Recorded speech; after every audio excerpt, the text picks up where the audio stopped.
እሺ ሀበይብ ይቺ ምስሉ ላይ የምትመለከቷት እህታችን ልጅ ታቅፋለች።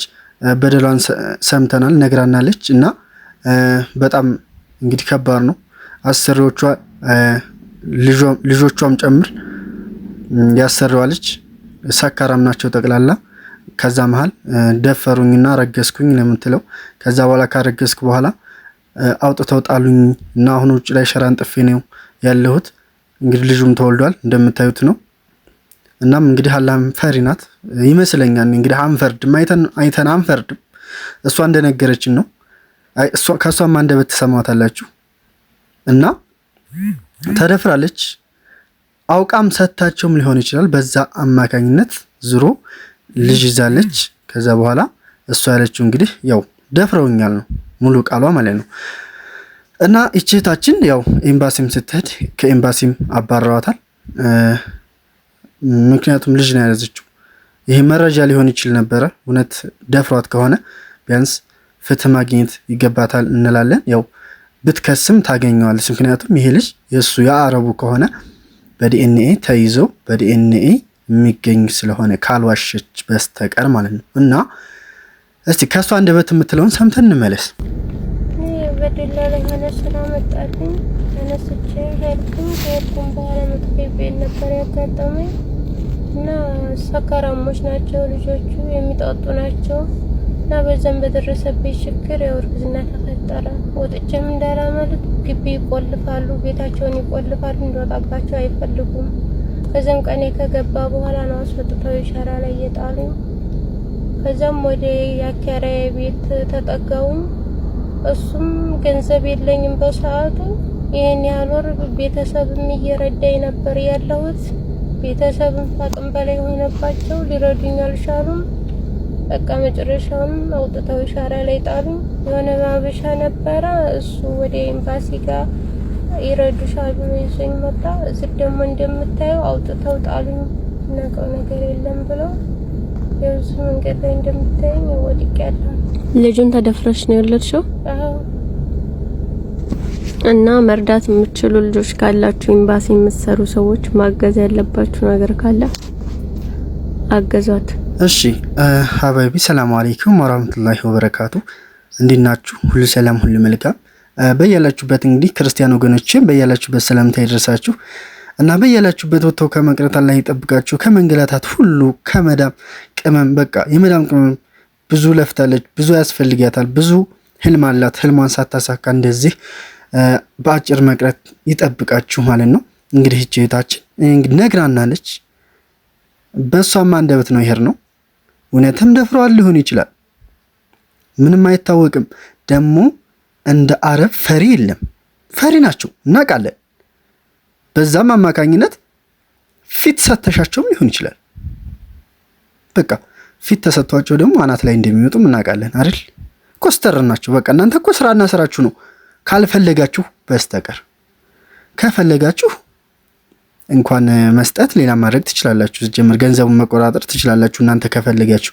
ምክንያቱም ሀበሻ ቆንጆ ነው፣ ያማልላል፣ ተፈላጊ ነው። የምሬ ነው የምላችሁና እና እንግዲህ እህታችን አውቃም ሰጥተው ከሆነ አላሁ እንግዲህ የስራዋንም እየሰጣት ነው ማለት ነው። እውነት ግን ደፍሯት ከሆነ ደግሞ ብቻ ኤምባሲዎች አባረዋታል። ይህም ፍትህ አግኝታ ተመርምሮ እውነት እንደዚህ ካደረገች ደግሞ ይሄው ጨዋታ ነው የሚሆነው። ደግ አደረጋት ነው የምንለው። እና እንግዲህ ሁላችሁም ብቻ አላህ ይጠብቃችሁ ከነዚህ አይነት ነገር። እውነትም ሊፈጠርባችሁ ይችላል። አንዳንድ አረቦች አሁን ተጨማልቀዋል።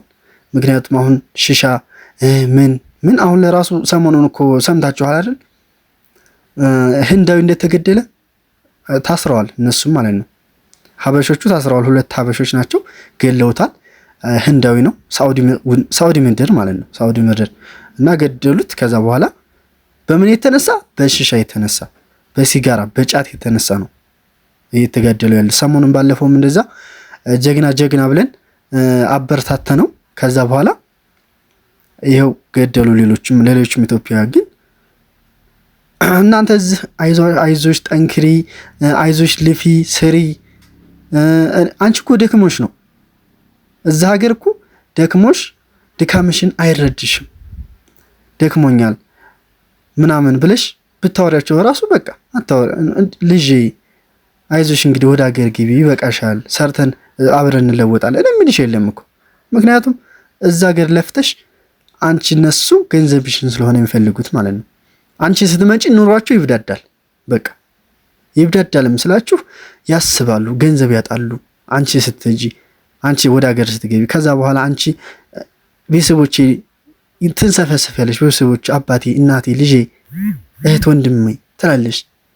ከዛስ ያ ብር እነሱ የለም ኪሳቸው ላይ እንደለመዱት ጤፉን በጉን እያረዱ ሲበሉ ማለት ነው።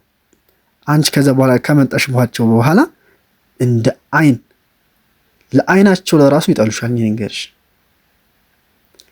ለአይናቸው አንቺ ማጠበቅ ያለብሽ ራስሽን ነው።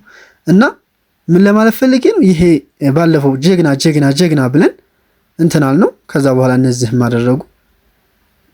በቃ ጀግና ጀግና የሚልሽ ሁሉ ምንሽ ነው የሚሆነው? ይበቃ መቀብርሽን እያሰፋልሽ ነው የሚሆነው ማለት ነው።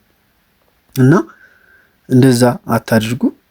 እንግዲህ እህታችንም እውነት አድርገውባት ከሆነ አላህ የስራቸውን ይስጣቸው። እናንተም በያላችሁበት አላህ ይጠብቃችሁ። እናንተም ሰበብ ማድረስ ነው ያለባችሁ። በሁሉም ነገር ራሳችሁን ጠብቃችሁ መስራት፣ ኮስተር ማለት ካልፈለጋችሁ፣ ካማራችሁም እንግዲህ መስጠት ማለት ብቻ ብዙ ነገር አለ። በስደት ናችሁ የሚያጋጥማችሁ ነገር ከባድ ነው። ብቻ እኛ ስማችን በየሄድንበት እየተነሳ ነው። ብቻ አላህ ይጠብቀን፣ አላህ ይጠብቃችሁ። መልካም ስራ፣ መልካም ጊዜ ይሆንላችሁ። ወደ ሀገር መግባት ያሰባችሁ መልካም ጉዞ ይሆንላችሁ። ብዙዎቻችሁ ሊገባ 2 ቀን 3 ቀን ቀረኝ፣ 4 ቀን ቀረኝ፣ 5 ቀን 1 ወር ቀረኝ እያላችሁ ነው። አላህ እንግዲህ ወደ ሀገራችሁ ያስገባችሁ። እሱ ቲኬቱን ይቆረጥላችሁ። በቃ ማለት እናንተ እንዳሰባችሁት አይሆንም። ያሰባችሁት ነገ ሮብ ሐሙስ እወጣለሁ ስትይ ደግሞ አመት ሊጨምርብሽ ይችላል። እና እናንተ ሳታስቡት ፈጣሪ እንዳሰበላችሁ ወደ ሀገራችሁ ያስገባችሁ ነው የምለው። በስተመጨረሻ መልካም ሁሉ እመኝላችኋለሁ። ላይክ ሼር እያደረጋችሁ ስለምታበረታቱኝ መልካም ጊዜ። ቀጣይ ቪዲዮ ደግሞ እስከምንገናኝ ድረስ መልካም ቆይታ ይሁንላችሁ። አመሰግናለሁ።